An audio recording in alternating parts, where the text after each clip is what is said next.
Porque eu sou vaidoso? Talvez. Porque eu tenho grandes pretensões? Talvez. Mas se eu tivesse tanta vaidade, tantas pretensões, talvez eu estaria fazendo outra coisa. O exercício mesmo, irmãos, é caminhar e entender o que Deus tem me chamado.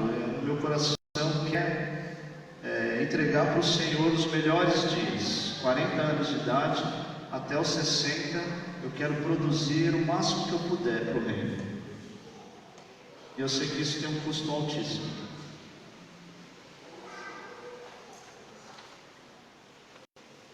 Por que começar com Abraão?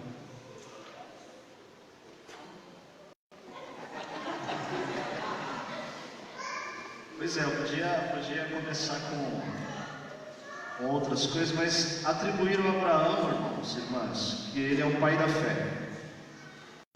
E por causa dessa igreja, numa semana de louvor, que começou a minha angústia. Porque a proposta era falar de Abraão como um homem da fé e tal, lá em 2018.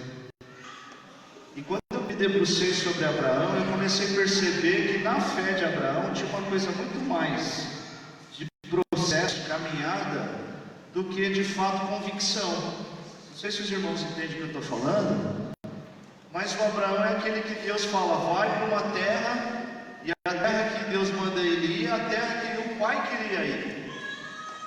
Se você prestar atenção lá no texto, você vai perceber que o pai de Abraão, o seu Nahor, ele queria ir para uma terra porque ele estava frustrado, o filho dele havia morrido. O Abraão, que a gente tem como pai da fé, casou com a Sara, que era uma mulher estéril. Pensa numa família que não ia dar nada.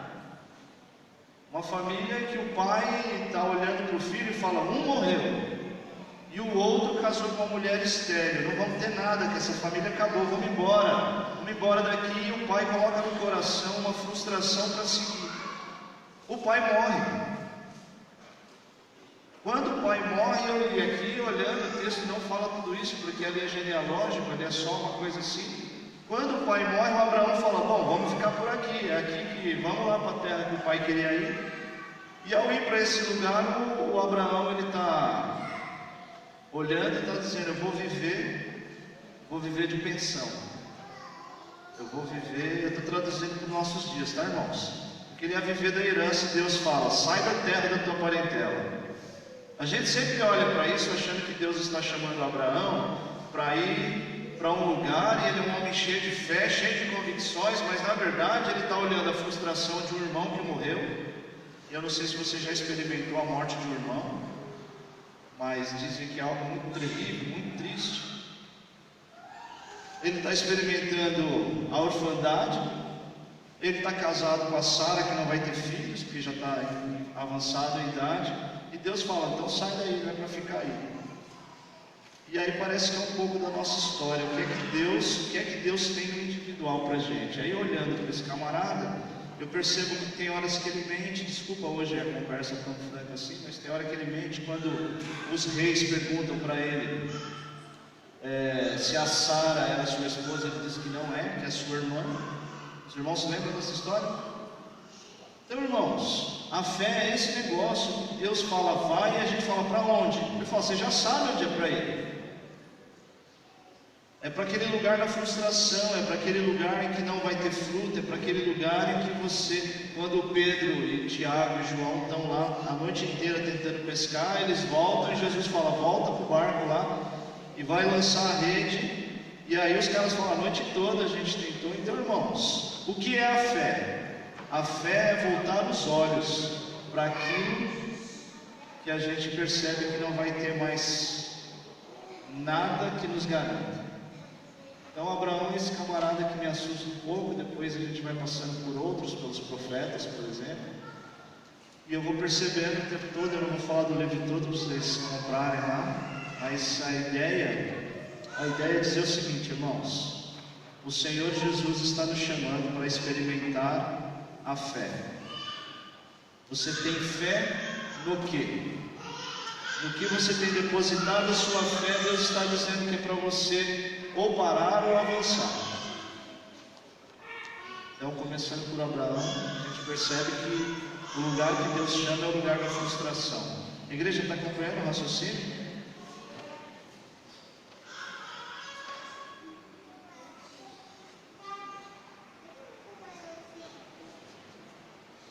E você fala sobre a igreja primitiva. Explica para nós, o que é essa igreja primitiva? Os irmãos vão ver lá no texto que quando a gente fala da igreja primitiva, a gente está falando de uma igreja. Irmãos, irmãs, a fé, ela precisa do contraditório. A fé precisa de alguém dizendo para você, não vai dar em nada. A fé precisa de alguém dizendo para você, para com isso, que isso é bobeira. Todas as vezes que alguém se levantar contra você, contra aquilo que você acredita, que você tem convicção, que você tem certeza que foi Deus que mandou você fazer, quando você tiver certeza, pessoas que você menos espera vai dizer para você, tem certeza? Vou usar o exemplo da minha mãe aqui, ele sempre põe ela enroscada, mas eles estavam indo para o meu casamento e ela sentada no banco de trás com a Olga, eu já estava vestido de marido já.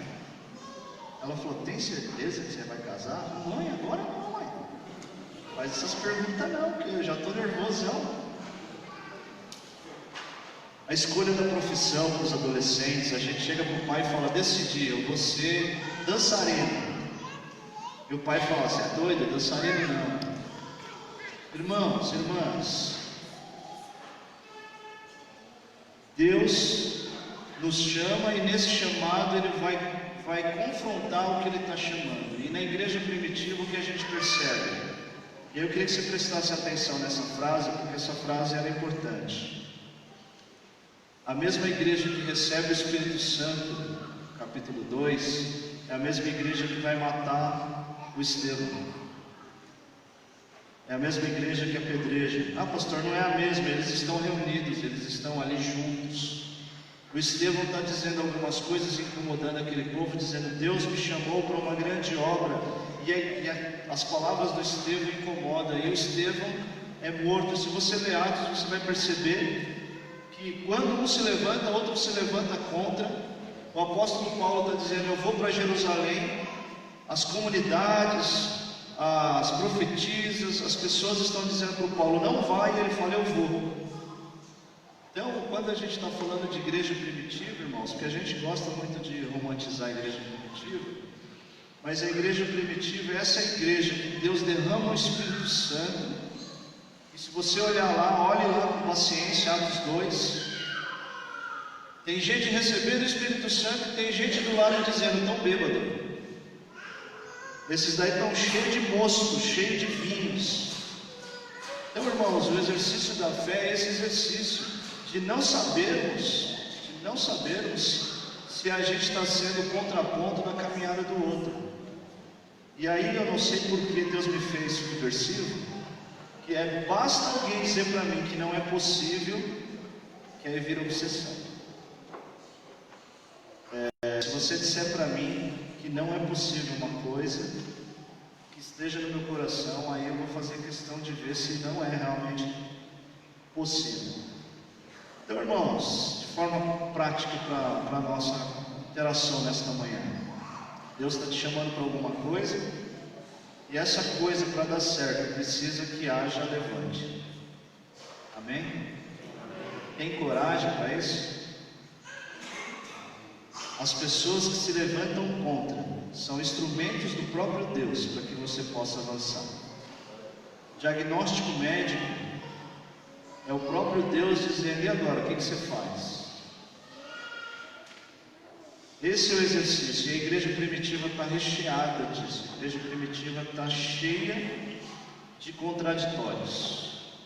Eu queria desafiar você nessa manhã a olhar para o seu grão de mostarda e dizer, se você tiver a convicção do tamanho desse negocinho que você está segurando na mão, não há contraditório que te segure.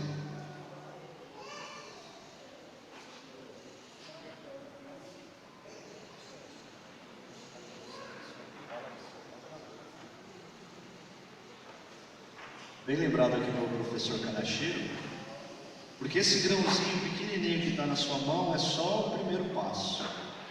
Não dá para saber o tamanho da árvore e a quantidade de frutos. Deixa eu pegar um exemplo pedagógico aqui. Isso aqui uma amiga veio de Israel e me trouxe. Verdade, é de Israel. Você está com uma coisa hoje. É uma barraquinha de Israel. Vende pastel e grão de mostarda. Deixa eu pegar um. Pegar um. Aqui dá para ver um pouquinho melhor, irmãos. Isso aqui provavelmente é fruto, pequena parte de um grão. Olha a quantidade que dá. E aí a proposta nessa manhã é assim: se você tiver uma convicção do tamanho disso aqui, você não sabe o tamanho que Deus levará de frutos disso. Então a gente precisa se apropriar disso, se encher disso. Só que a gente tem vivido uma nova fé, num novo tempo, de pequenas convicções, de falta de coragem, de muita covardia, de muito cansaço. Mas a gente já fala sobre isso. Bom, reverendo, nós estamos lá no vários milênios antes de Cristo.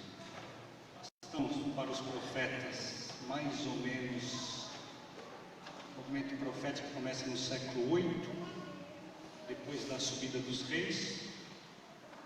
Demos um salto para a igreja primitiva, o primeiro século depois de Cristo. Quer falar uma coisa de algum pai da igreja que você gosta muito? Um só. Tá ouvindo? Ah, tá. Vai da igreja. Acho que. Então fala sobre Calvino, então. Você é calvinista? Pois é, irmãos, o calvinismo voltou com uma força profunda, né?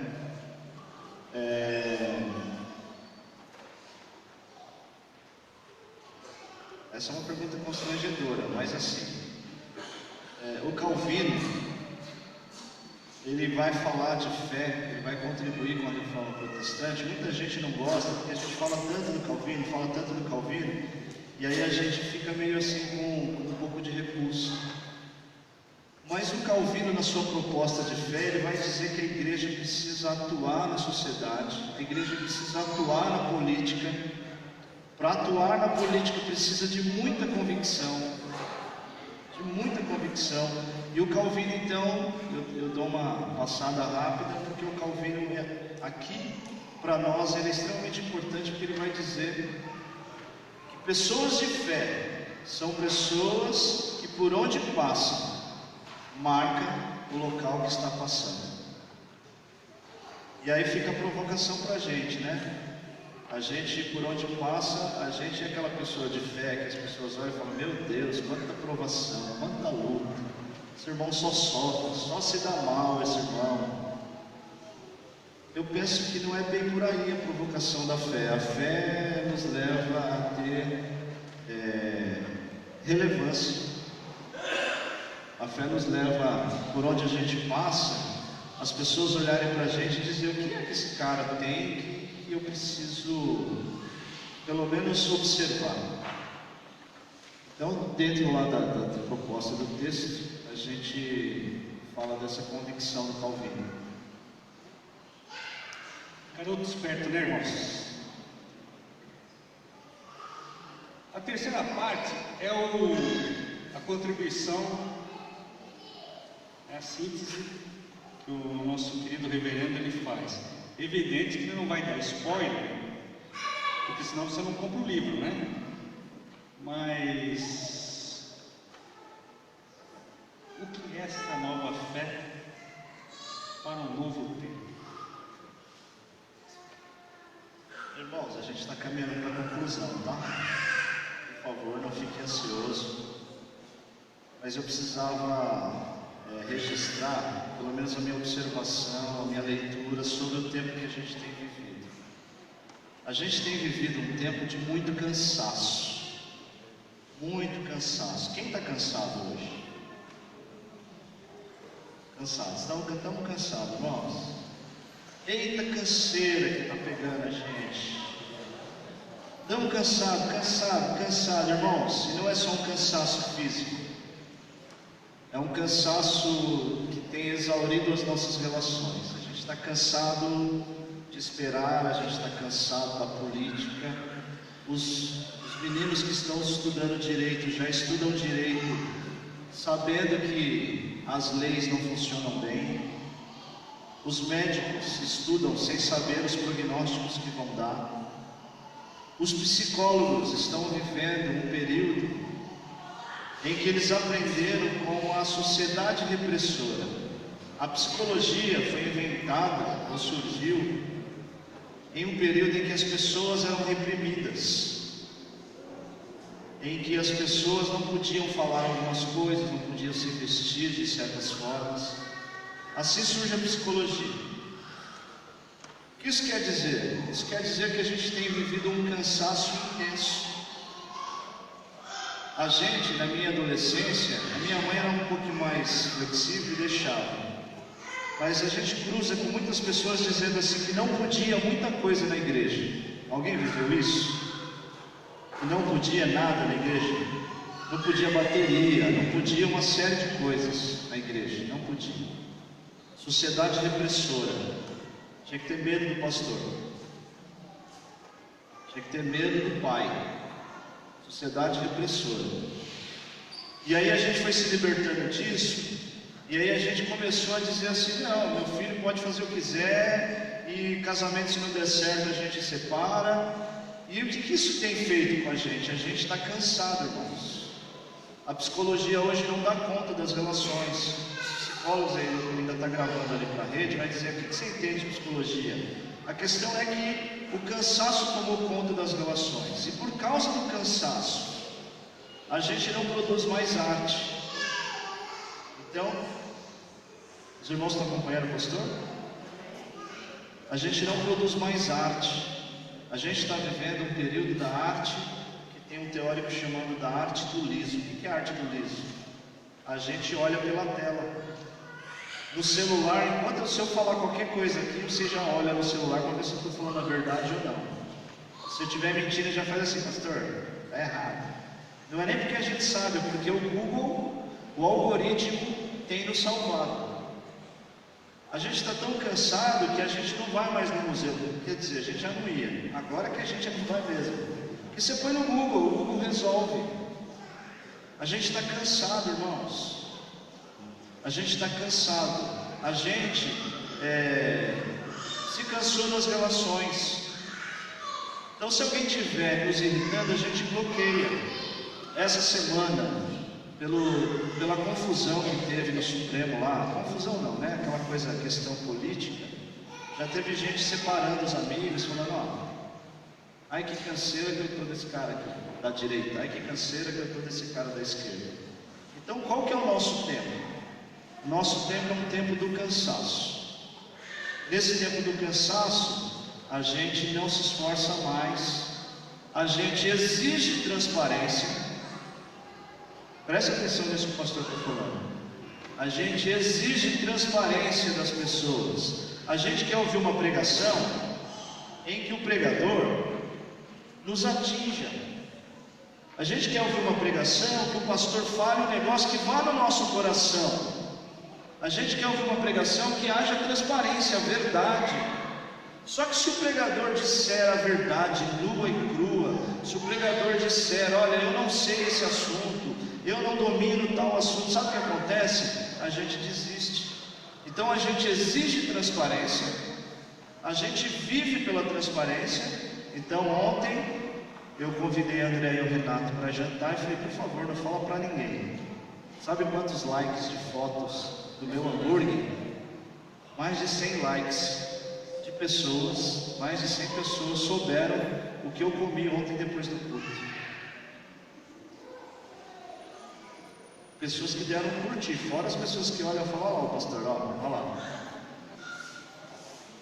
Pastor, o que o senhor está falando? Eu estou falando, irmãos, que a gente está vivendo uma sociedade em que a gente não tem mais paciência, uma sociedade em que, com todo respeito aos meninos de 30 anos, mas a gente não quer envelhecer, a gente não quer. Esses dias minha mãe está morando sozinha, casou os 3 filhos, Falei, puxa, se eu tivesse esperado até os 40, eu viveria uma vida de filho único. A gente não quer sair da casa do pai, a gente não quer ter filhos. Eu tive duas e um monte de gente fala, sério, louco. E esses dias eu falei para a esposa, cabe mais um nessa casa. Só de brincar assim, tem gente que já fica revoltada comigo. Pastor, do que é que o senhor está falando? Eu estou falando, irmãos, que a gente prefere o cachorro, o amor de um cachorrinho. A gente não quer mais relações profundas. Não sei se você concorda com a minha leitura, mas eu tenho me debruçado muito sobre isso. Então, qual que é o nosso tempo? O nosso tempo é esse. A gente não quer mais dirigir, Fer. Quando eu estava para fazer 18, eu não via a hora de tirar a habilitação e ter meu carro. Agora os caras olham para mim e falam assim, é louco, para que carro? Estamos vivendo na era do liso. Chama um Uber, já vem a conta, já sabe o endereço, já sabe. Isso é ruim? Não. Mas isso tem também nos travado. A gente tem vivido um tempo de pouca coragem. E fé requer do seu povo. Deus, irmãos, o texto de Hebreus vai dizer que a única forma de agradar a Deus, a única forma de agradar a Deus é com fé. Sem fé é impossível agradar a Deus. E para ter fé é necessário romper em coragem. Então esse é o nosso novo tempo. Então o que é uma nova fé para esse novo tempo? Na verdade ela não é tão nova. Ela acaba nos remontando a princípios elementares de dizer, precisamos de ter coragem. Coragem de acreditar que Deus ainda faz curas. A gente está tão inteligente, tão racional, que a gente já sabe o prognóstico médico, qual é o tratamento, quais são os efeitos, se cai o cabelo, se não cai o cabelo, se aumenta o apetite, se tira a fome. A gente já sabe das coisas. E por causa disso a gente não tem mais coragem. Os nossos momentos de devoção são bem de cansaço. A gente vai orar, e eu me coloco nessa condição, vai orar, e começa a oração e a cabeça já está pensando em outras coisas. Sociedade cansada. O que é a nova fé então, irmãos, irmãs? A nova fé vai dizer para mim e para você que a gente precisa de coragem. Coragem para amar, coragem para se relacionar, coragem para congregar. Tem gente agora consumindo o culto. Então durante a semana ele assiste pregação aqui e acolá. Tem uma quantidade de pessoas incríveis que chegam para mim já, doutores em teologia. Pastor, eu vi a pregação do Augusto Nicodemos. Ah, que bom, então você já sabe tudo já. A gente é uma geração agora de YouTube. A gente lê pouco, assiste o comentário do livro no YouTube em 3 minutos, 4 minutos, e a gente já acha que domina o assunto. Então a provocação é sair desse cansaço. Deus dá força, revigora a força daquele que não tem mais força. O profeta Joel vai dizer que os jovens serão homens de fé, traduzindo aqui para a nossa fala dessa manhã. Só que a gente não tem tido jovens com fé, jovens com convicção. Com todo respeito, eu me enquadro nisso. A vontade de desistir é cotidiana. Essa semana eu desisti de ser pastor 6 vezes. E no sábado eu esqueci. Parece brincadeira, mas a gente tem desistido das nossas profissões, das nossas carreiras. A gente não sonha mais. A gente não se aposenta mais nas empresas. A gente tem vivido assim, esse é o tempo. E é preciso que a gente entenda o que Deus tem para a gente nesse tempo.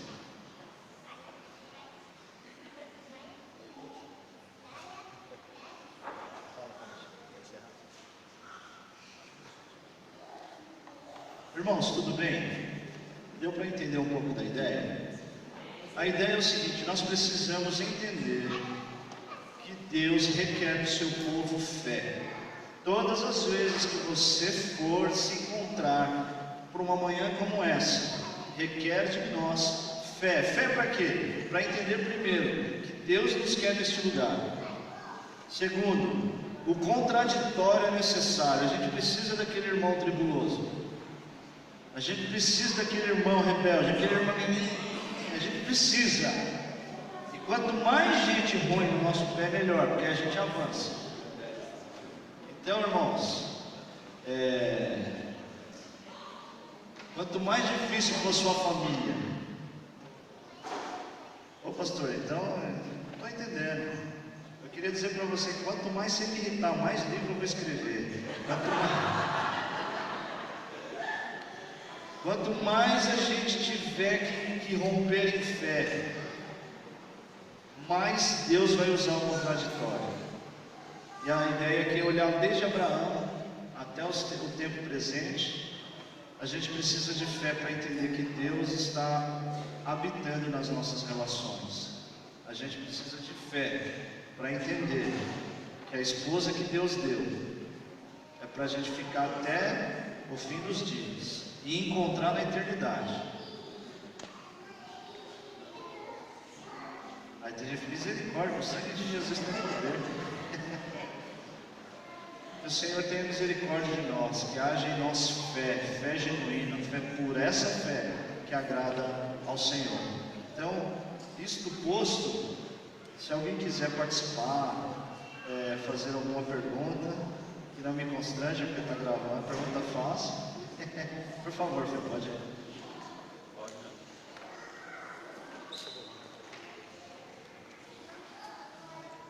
Pode, você falou que pode, então toma. Você comentou sobre Abraão e a questão do contraponto e da frustração. Só uma pergunta pessoal. Qual é o lugar da sua frustração? Onde Deus mais prova a tua fé?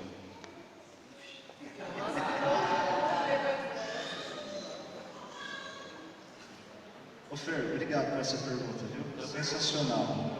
Irmãos, a sensação que eu tenho, eu queria que os irmãos entendessem isso que eu vou falar, porque nós estamos vivendo um período de transparência e eu quero ser transparente. A sensação que eu tenho é de que eu sou frustrado o tempo todo. Qual palavra entregar para a igreja como pastor? Será que é isso mesmo que Deus está requerindo para a igreja?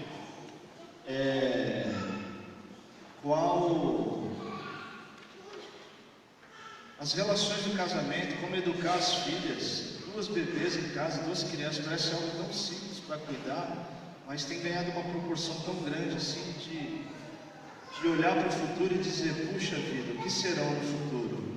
Serão aquilo que eu estou plantando agora, que eu estou semeando agora. Então, qual é o lugar da frustração? 100%. 100%. Mas entendam isso, irmãos, não como fraqueza, mas como um local em que eu olho e digo assim, eu sou totalmente dependente de Deus, preciso do contraditório, não gosto do contraditório, não gosto de pessoas dizendo que eu estou errado, de pessoas me criticando, não gosto, ninguém gosta, mas essas pessoas me fazem me preparar cada dia mais, e esse tem sido então a mobilidade da fé. A mobilidade da fé tem feito com que a gente encaixe a frustração para dizer, Senhor, o seu poder se refaz, se aperfeiçoa na fraqueza. Quanto mais fraco, mais forte. Essa lógica é muito dura. Quanto mais indigno, mais próximo. Então, olha que exercício. O dia que eu disser, estou sabendo tudo, estou santão, eu acho que eu estou endemoniado.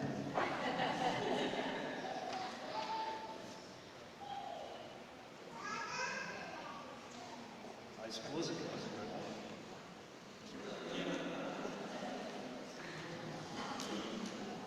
A paz, pastor.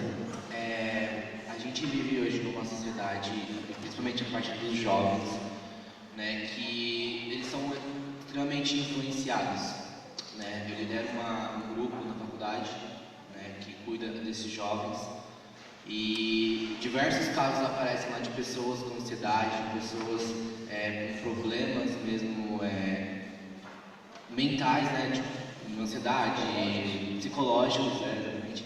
E assim, eu converso bastante com eles, eu tenho passado, né, orientações que vêm de Deus mesmo para essas pessoas. E para uma sociedade de hoje mesmo, né, que vai ser os futuros líderes da sociedade, foi uma coisa que você falou, né, que a fé ela tem que estar distribuída nas áreas da sociedade, né, e uma coisa que eu sempre tenho percebido é que a gente tem que ser influência nas esferas da sociedade, na arte, na comunicação, no direito, enfim. Que dica você pode dar para a gente, jovens, né, que hoje a gente enfrenta toda uma situação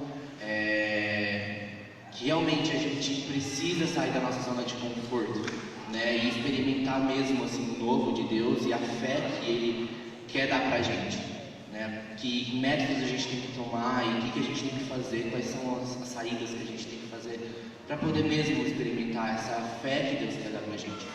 Acho que é mais ou menos isso. Pode responder, não sei.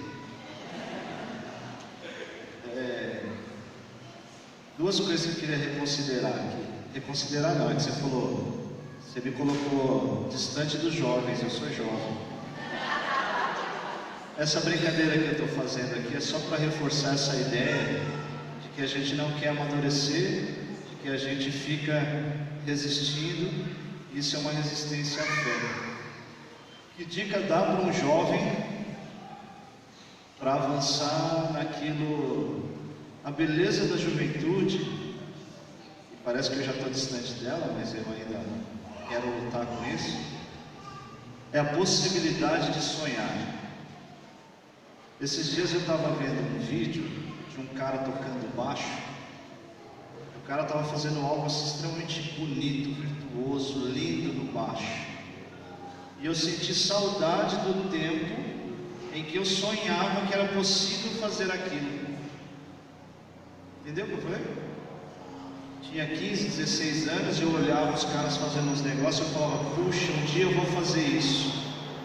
Eu não sei o que aconteceu, porque o pouquinho que eu sabia eu esqueci, não aprendi coisas novas, mas olhando para esse exercício, a fé vai te levar para esse local de sonhar com grandes coisas, com grandes possibilidades. O problema talvez da minha geração é que a minha geração sofreu ali a Poyamichu, olha eu, ousado, vou irritar o Poyamichu. Poyamichu, por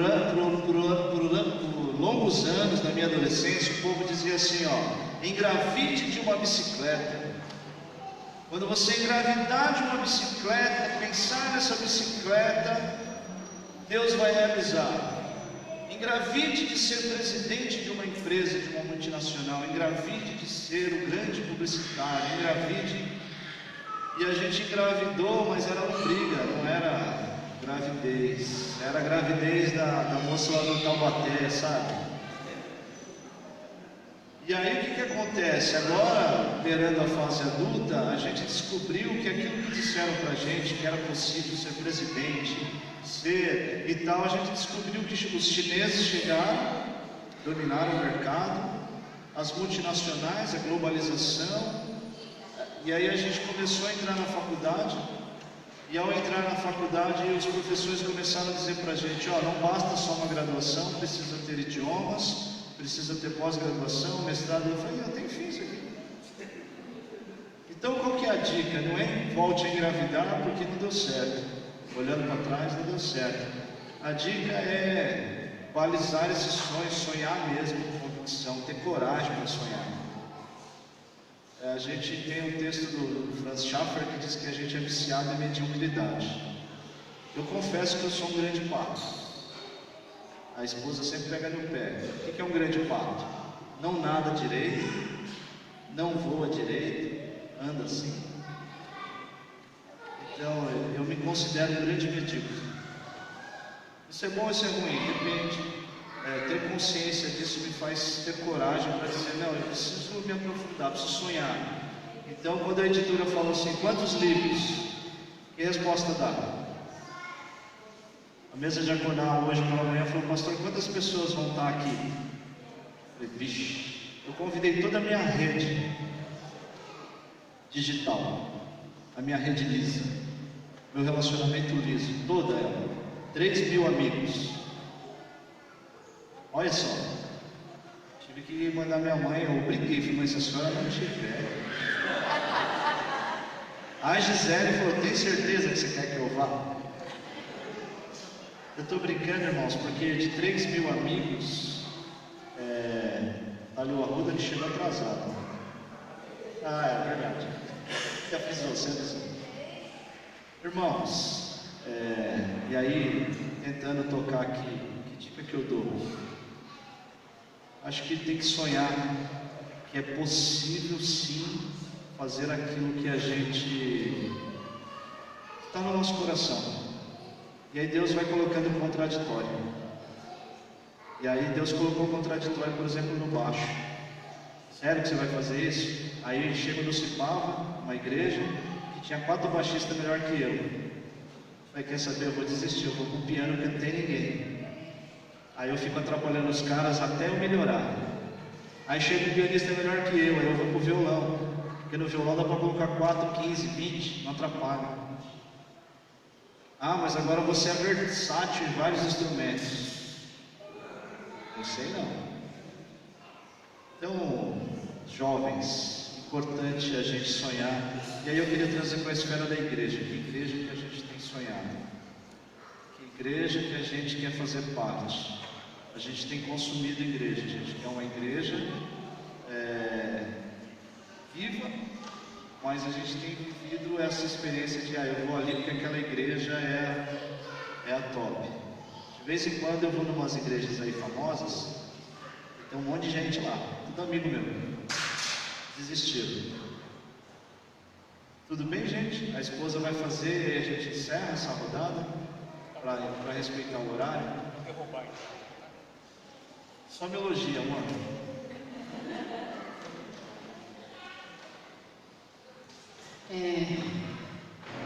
Você me respondesse para a igreja.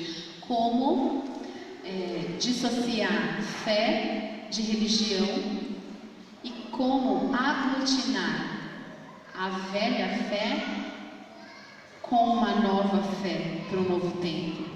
Como aglutinar sem desrespeitar a fé dos meus avós, mas considerando que nós vivemos um novo tempo. Deu para entender minha pergunta? A primeira pergunta é como dissociar fé de religiosidade, não é nem religião, religiosidade. Porque a gente tem muito isso na igreja, né? Como dissociar fé de religiosidade e como aglutinar a fé do novo tempo com a fé do tempo dos meus avós, por exemplo.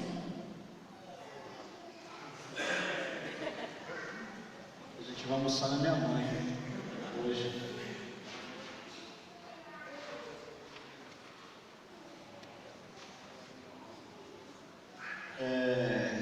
Olha o jeito que a esposa me trata. Mas eu vou tentar tatear algumas coisas aqui, que é o seguinte: a fé do senso comum, a fé que as pessoas dizem ter, ela está em todos os lugares, todos os lugares. Se você for no estádio de futebol, você vai ver na hora do pênalti, uma galera fazendo assim, certo? Já viram isso? Uma galera fazendo assim, a outra fazendo assim, a outra fazendo assim, e tudo isso tem o nome de fé.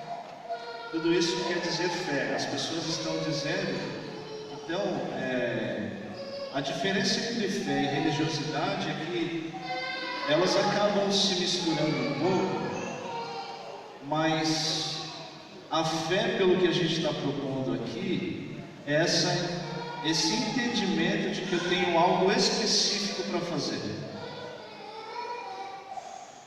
Eu tenho algo específico, ela esbarra quase na vocação. A religiosidade é essa coisa que a gente faz porque tem que fazer, a gente faz a figa para o goleiro pegar o pênalti porque a gente faz mesmo. E hoje, quando eu estou lá vendo o Corinthians, até eu faço assim.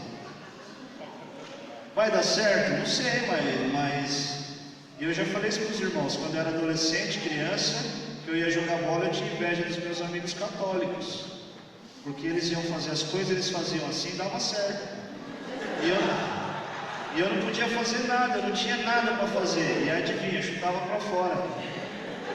Perdi vários campeonatos na escola porque eu não tinha nenhum talismã para segurar. Foi isso? Claro que não. E aí a pergunta da esposa vai para a seguinte coisa, que é assim, né? Então quando eu entendo que eu tenho essa função individual, que é isso que vai agradar a Deus, que é isso que vai nos congregar, como é que eu faço então para aglutinar a fé dos mais velhos com os mais novos? Entendendo que a fé precisa dessa mobilidade, a fé precisa do contraditório, os idosos precisam dos jovens. Os mais velhos precisam entender que os jovens são de fato irritantes, insuportáveis, barulhentos. Estou agradando os idosos. Mas é importante porque são neles que a gente vê o fruto daquilo que a gente acreditou durante anos. Então, se eu estou aqui sentado na qualidade de pastor, é porque homens e mulheres disseram para mim que era importante ter a fé em Deus, acreditar na família, acreditar em algumas coisas, e aí foram esses homens, aqueles que me mostraram o caminho, aqueles que me mostraram também o contrário do caminho, que tinha homens que eu olhava e falava, meu Deus, só não me deixa ser igual a esse, se eu for igual a esse vai dar tudo errado. Então como aglutinar? E os jovens precisam entender que nós estamos experimentando hoje o fruto de jovens do passado. Essa igreja é fruto de meninos, de moços, de moças que sonharam. A gente precisa avançar na mobilidade, a gente precisa do contraditório e a gente precisa da coragem. Podemos encerrar? Porque são 11h05, eu não quero cansar a igreja e estou com medo já. Sou homem sem fé. Falado. E aí com o Abner a gente encerra, tá bom, irmãos?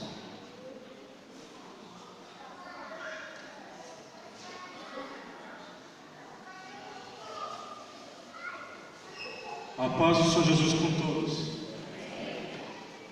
Pastor, eu só queria agradecer a ideia que o pastor teve, que é excelente.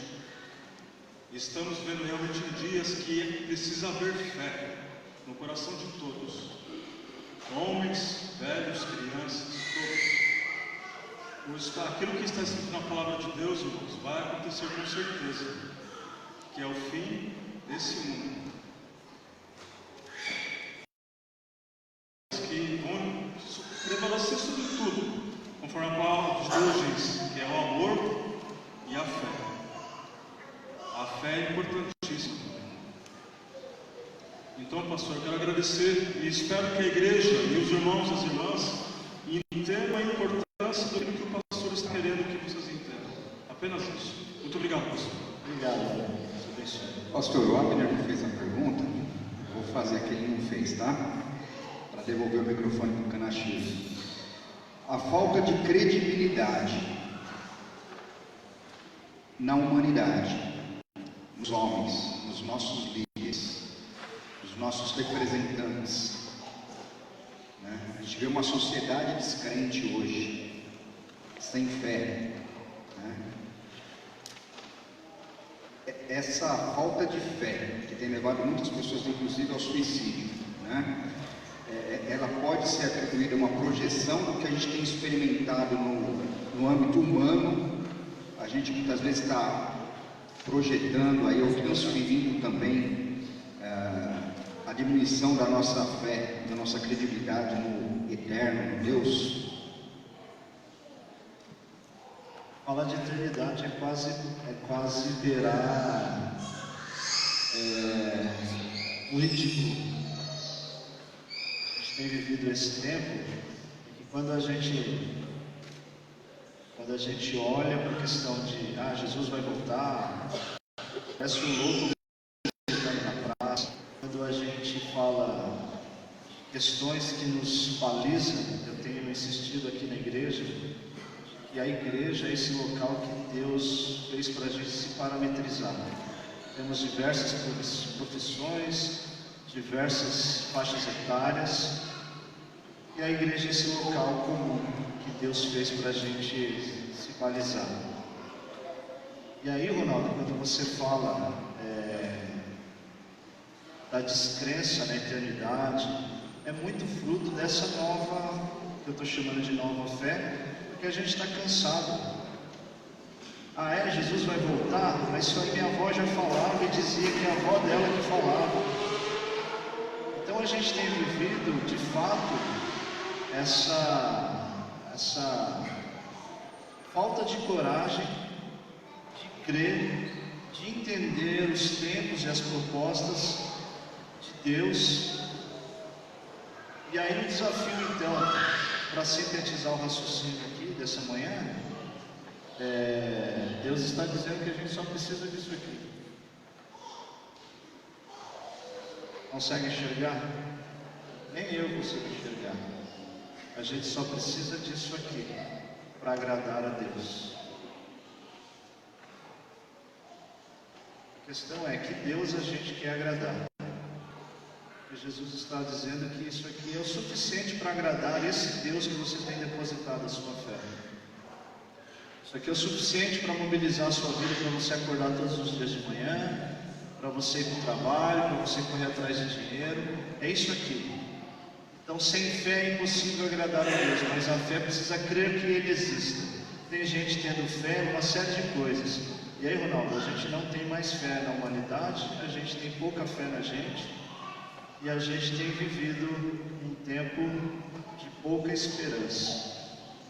A minha oração nessa manhã é para que a fé genuína invada os nossos corações e a gente tenha coragem de caminhar como povo, de ser inspiração para os mais jovens, e os jovens alegrar o coração dos mais velhos naquela intenção de: puxa, tem valido a pena o meu sacrifício, tem valido a pena o meu esforço. Amém, igreja? Queria agradecer demais vocês que estiveram aqui nessa manhã, o conselho dessa igreja que tem caminhado comigo, acreditado nas minhas coisas, acreditado no direcionamento de Deus, mesa diaconal que deu suporte para esta manhã, minha família, minha esposa, sempre as filhas que têm sido a grande resposta de Deus que insiste em me alegrar. Você tem um domingo na presença de Deus e que a fé do Senhor invada os nossos corações. Amém? Amém. Tem muita gente gostando de assistir Karnal, Pondé, são os caras inteligentes aí que a gente assiste, que declaradamente diz: Deus não me deu o dom da fé. Eles falam isso. E a gente os ouve, porque tem coisas lá que são inteligíveis, são importantes. Mas a gente tem aquilo que Deus e que eles dizem gostaria de ter. Então que você de fato se aproprie do que Deus tem para você, que é fé, que Ele existe, que Ele atua e que todo contraditório vai nos fazer avançar. Amém? Queria pedir para você abaixar sua cabeça, pedir para o reverendo Jair Camilo fazer uma oração nesta manhã. Pedir para o pastor Marcos Arruda também vir aqui, a gente faz duas orações e a gente encerra esta manhã. Tem bastante livro aí, irmãos. Eu fui um homem de fé, eu trouxe mais de 1000 livros, brincadeira. Eu trouxe uma quantidade de livros, e aí você pode dar de presente, está lá fora, se você quiser uma dedicatória. Se você quiser uma dedicatória, eu faço questão de fazer. É uma boa dica de presente, de evangelismo, ou simplesmente incentivo o pastor. O pastor está mais ou menos aos próximos. Meus irmãos, bom dia, paz do Senhor. Eu cheguei atrasado porque eu também tenho igreja. Mas eu sou de fé também, falei, não vai acabar antes de eu chegar. Vim buscar o meu livro também, deve levar uns 3 aqui, porque eu não sabia que presente dar no Natal. Eu já vou levar uns presentes aqui já para dar para quem não tem fé aí. E eu tenho um bocado de amigo que não tem fé, não sei vocês. Mas os meus amigos engenheiros, eles não acreditam nem no choque. Nem tomando choque, os caras não acreditam. Mas eu vim aqui aprender, parabéns, Marcos, seu primeiro livro? Segundo? Primeiro você não me deu? O primeiro ele fez na adolescência, acho que ele tem um pouco de receio. Deus abençoe, parabéns aí para escrever esse livro. Tem muitos outros livros ainda aí, acredite em você, tá bom? E não deixe esses livros aí escondidos, não. Mostra para nós o que tem, a gente quer aprender. E essa coisa que você tem de pensar, de estudar, de saber as coisas, dá para nós. E eu preciso aprender, até porque eu não sei nem que eu vou pregar hoje à noite. Vou levar já esse livro aí. Esse me serve de inspiração, tá bom? Eu falei, agora eu já era o ar. Quando Jesus estava recebendo o batismo, veio a voz do céu dizendo: este é o meu filho amado em quem me compraz. Quero dizer nessa manhã, este é o meu sobrinho amado em quem me compraz. Né? Que orgulho, que orgulho, que orgulho. Eu também cheguei atrasado porque sou pastor da Igreja Presbiteriana Unida, lá no Rochidale, estou emprestado, sou da IPI, mas estou emprestado. E também trago aqui o carinho, tem que circular lá na Reverendo Marcos. E lá na Escola do Parlamento da Câmara, uma ideia, fazer o lançamento lá. Já está feito o convite para ir lá na IPU Bereia também fazer o lançamento. Então, conselho, por favor, libere o Reverendo Marcos, porque esse livro tem que caminhar. A nossa gratidão, parabéns, queridos. Vamos orar? Vamos ficar em pé? Dá um abacuque em quem está do lado, sabe o que é abacuque? Não. Abacuque quer dizer abraço. Tá lá, abacuque, dá um abacuque bem apertado assim, quem está do lado. E Abacuque é um abraço forte, né? Senhor, nós te louvamos por este momento tão precioso, Pai. Eu sou testemunha da trajetória do Reverendo Marcos, desde assim que ele nasceu, Deus. Obrigado pela Beth, pela Cristiane, pelo Marcelo, Senhor, pela Gisele, pelas filhas, Senhor. Pai, eu te louvo porque em todos os momentos o Senhor esteve com o Reverendo Marcos. E neste momento ele está sendo honrado, Senhor. E neste momento também ele está honrando o teu nome, Senhor. Obrigado por essa igreja tão importante na minha trajetória também. E na minha adolescência foi referência para mim.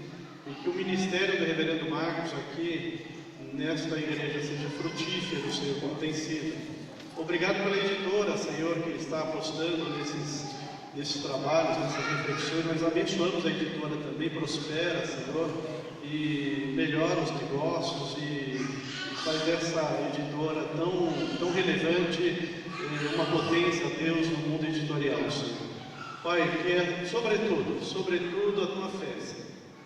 Derrama a tua fé, Senhor, que é um bom, Senhor. Derrama a tua fé, porque nós estamos vivendo tempos difíceis, terríveis e trevas, e nós queremos crer mais, Senhor. Nós oramos aqui como aquela pessoa no Novo Testamento. Nós cremos, Senhor, mas ajuda-nos na nossa falta de fé, Senhor. Pai, que essa fé simples da minha mãe, da mãe do Reverendo Marcos, dos nossos antepassados, ela cresça no nosso coração, Senhor. E que a partir de hoje tenhamos alegria do Senhor, Pai. Pai, nós queremos pedir esse finalzinho, Pai, alegria do Senhor, a unção da alegria. Porque o Brasil está triste, Senhor, o Brasil está dividido, Senhor. Então derrama a tua alegria sobre o povo de Deus, e que o Brasil possa olhar para a igreja e ver que é um povo feliz, porque a alegria vem do Senhor. Abençoa o Reverendo Marcos Arruda, dos trabalhos que ele faz também, Senhor. Tão importante pregando o Evangelho em todos os cantos da nossa região, Senhor. Nós te louvamos e nós agradecemos em nome de Cristo Jesus, que vive e reina para todos sempre. Amém. Deus abençoe, irmãos. Obrigado. Bom domingo. Nosso culto às 18, você é convidado. Deus os abençoe. Estarei lá atrás para quem quiser adquirir.